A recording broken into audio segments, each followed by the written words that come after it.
Assalamualaikum warahmatullahi wabarakatuh. Kali ini saya akan bahas soal perubahan tren iklan ya. Tren iklan dari media mainstream ke media sosial. Dulu orang di era-era zaman dahulu mereka mengiklan dengan berbagai cara ya. Yang dulu yang mungkin kita kenal dengan jelas, pertama medianya cetak ya, bisa selebaran ditempel kalau zaman-zaman koboi itu. Kemudian sudah ada koran, mereka lewat media cetak koran. Kemudian muncul radio, lewat radio, kemudian lewat televisi.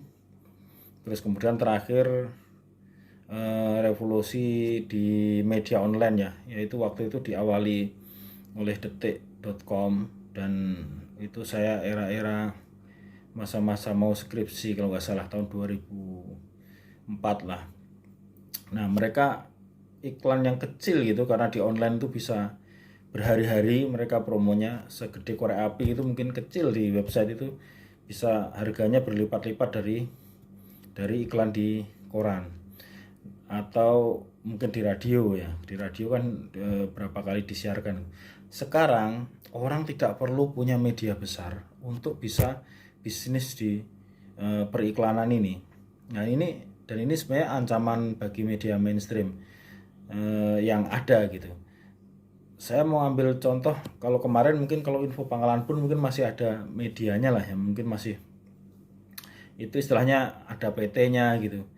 Tapi fenomena ini mulai menjamah, memasuki ke akun-akun personal ya. Banyak akun-akun personal yang followernya banyak, jangkauannya bagus, sekarang juga banyak dipasangi iklan gitu. Jadi karena contohnya saya media sosial Instagram yang paling banyak ya.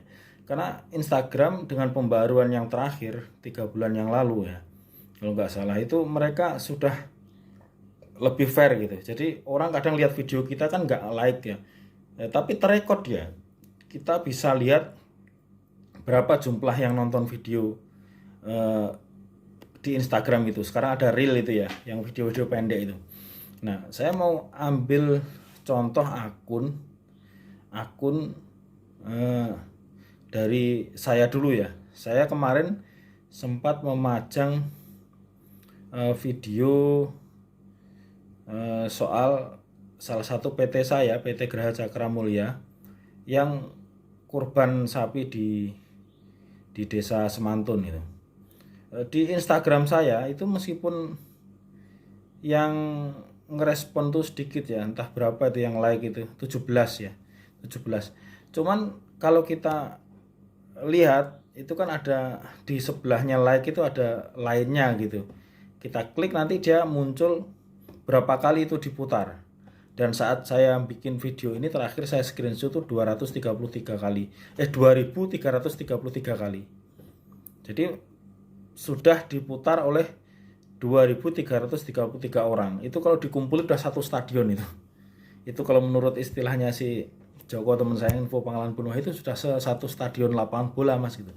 Nah, terus kemudian saya juga memposting video yang sama di akun LinkedIn saya, karena saya di LinkedIn lumayan bagus jangkauan saya gitu.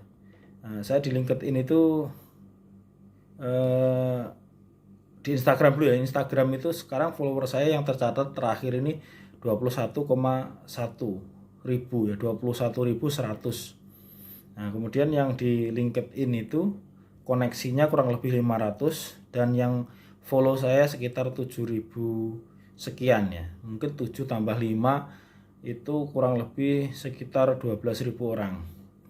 Nah, tadi di media sosial Instagram sudah diputar sebanyak 2.333 orang atau akun. Karena dia kalau akun yang sama mutar lagi, algoritmanya si Instagram otomatis mencatatkan sebagai satu, bukan 2 kali gitu ya. Jadi ini berapa akun yang terjangkau, yaitu 2.333 kali. Nah, kemudian sedangkan saya juga memposting di LinkedIn.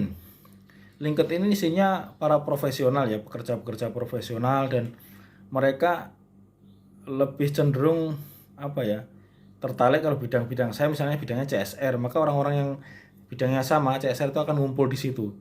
Dan waktu terakhir saya cek itu sudah diputar 2220 kali tayangan. Nah, jadi video tadi kalau di total yang Instagram sama yang di LinkedIn itu sudah 4.400-an, 4.500-an. Jadi sudah segitu banyak jangkauannya, dan itu tidak akan bisa disaingi dengan oplah koran manapun gitu, yang di Kalteng maksud saya. Nah, kemudian video yang sama ya, video yang dengan tema yang sama, waktu itu diliput oleh TVRI ya, diliput rekan saya Bobi, dan saya posting juga di Instagram dan juga LinkedIn sama. Jadi itu jangkauannya jadi lebih luas ya, jadi lebih banyak yang nonton. Saya catat kemarin itu kalau di LinkedIn itu 4.556 tayangan berita yang di TVRI, tapi potongan beritanya saya posting ulang di LinkedIn. Kemudian yang di media Snapchat, saya juga punya akun Snapchat, itu 2.400 kali penayangan, 2,4K. Nah, kemudian yang di Instagram itu sedikit aja ya, hanya ratusan, 200 berapa gitu yang di Instagram terakhir ya. Ini belum saya cek lagi, nanti berapa screenshotnya saya tampilkan di sini. Jadi dengan kondisi-kondisi seperti itu membuktikan bahwa sekarang ini trennya udah berubah dari media yang awalnya mainstream yang mengutamakan apa ya, semacam yang iklan seperti biasanya gitu. Ada perusahaannya, ada ininya. Nah, sekarang mereka ngiklan itu mengutamakan jangkauan. Nah, ini di Sampit ada fenomena ya. Ini sepertinya kayak akun personal, tapi sebenarnya ini perusahaan. Ini akunnya Referee Media Sampit ya. Dia perusahaan media dan berita, Referee Media Berita dan Iklan gitu. Followernya sekitar 36,9 ribu ini. Nah, tapi dia ini jangkauannya luar biasa ya. Dia endorse sesuatu. Ini contohnya yang Batagor yang punya dia sendiri ya, kan di spin di atas itu. Itu 50.248 tayangan. Kemudian dia juga ada kontrak dengan Pemda sepertinya ini, dengan KONI Kota Waringin Timur, dengan bupati dan wakil bupatinya. Kemudian masang iklan di situ.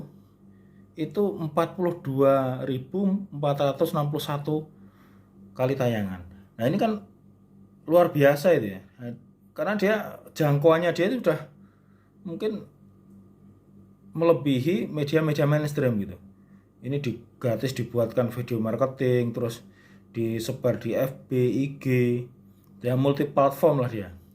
Nah, kalau yang Referee Media Sampit ini ada PT-nya, dia mungkin bisa kontrak dengan pemerintah daerah secara resmi ya.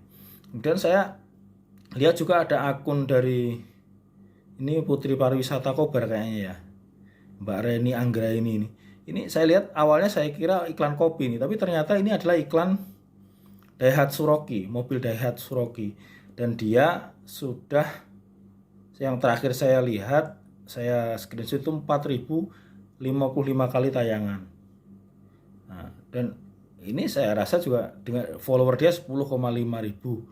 Nah, kemudian di iklan yang mobil Daihatsu ini itu sudah 4.055 kali tayangan.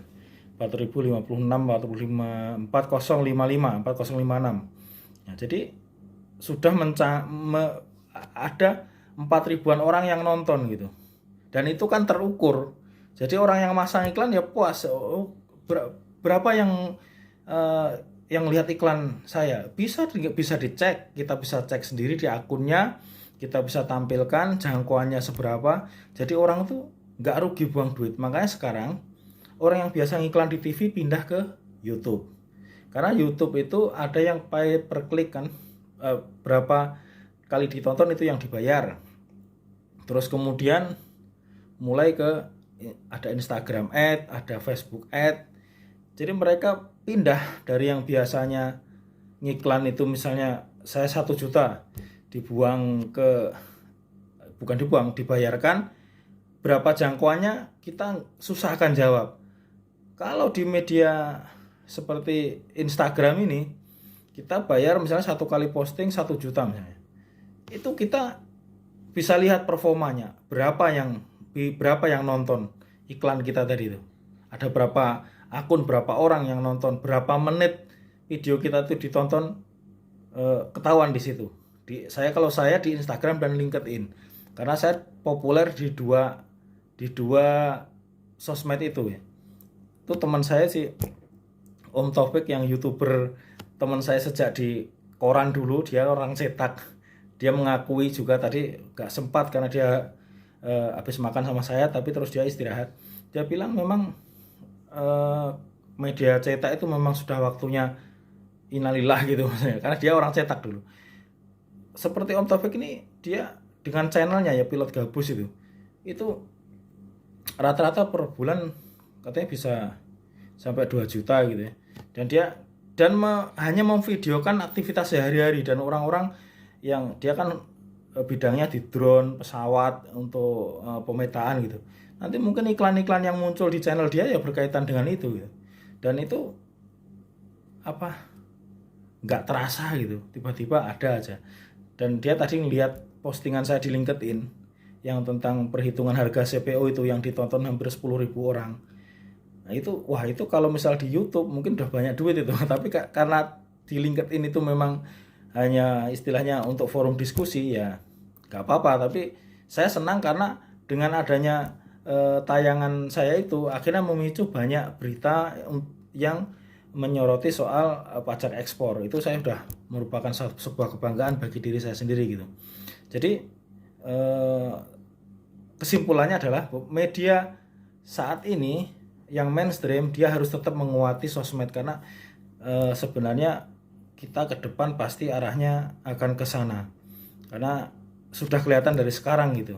Nah kalau kita nggak siap-siap ya mungkin orang-orang nanti pangsa pasarnya pasti direbut akun-akun itu ya, akun-akun Instagram, TikTok, Snapchat, Facebook sudah enggak kayaknya. Ini ke depan katanya boomingnya di TikTok. Jadi saya juga sudah mulai bangun akun TikTok saya, meskipun itu hanya untuk kelancaran pekerjaan saya gitu. Jadi program-programnya CSR-nya USTP itu saya upload di LinkedIn, di Instagram, supaya bisa